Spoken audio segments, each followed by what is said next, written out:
আসসালামু আলাইকুম ভিউয়ার্স, কেমন আছেন? আমি হাজির হয়ে গেলাম নতুন আরেকটি ফানি খবর নিয়ে। চলুন শুরু করা যাক। শুরু আগে রয়েছে সংবাদ শিরোনাম।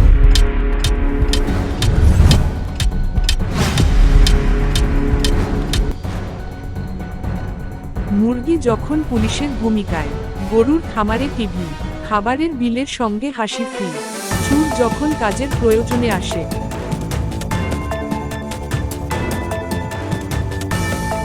যুক্তরাষ্ট্রের একটি ছোট শহরে এক মুরগিকে পুলিশের কাজে সহায়ক হিসেবে নিয়োগ দেওয়া হয়েছিল। মজার ব্যাপার হলো, মুরগিটি এক চোরকে ধাওয়া করে ধরে ফেলে। তারপর ঘটে আসল ঘটনা। চোর মুরগিটি জবাই করে খেয়ে ফেলে। তারপর থেকে মুরগিটি নিখোঁজ রয়েছে, এমনকি সারা দেশ জুড়ে রেড অ্যালার্ট জারি রয়েছে। ভারতে একটি খামার মালিক তার গরুগুলোর সামনে টেলিভিশনে সবুজ ঘাস আর প্রাকৃতিক দৃশ্য দেখানো শুরু করে। অবাক করা বিষয় হলো, এর ফলে গরুর দুধের উৎপাদন নাকি বেড়ে যায়। রাতারাতি মালিক ও ধনী হয়ে যায়। জাপানের একটি রেস্তোরাঁ তাদের মেনুতে লিখেছিল, আপনার খাবারের বিলের সঙ্গে আমরা একটি হাসি ফ্রি দিচ্ছি। কাস্টমাররা এটা দেখে হাসতে হাসতে খাবার উপভোগ করতেন। এমন খাবার উপভোগ করতে আপনি যেতে পারেন জাপানের ওয়াংখাই রেস্টুরেন্টে।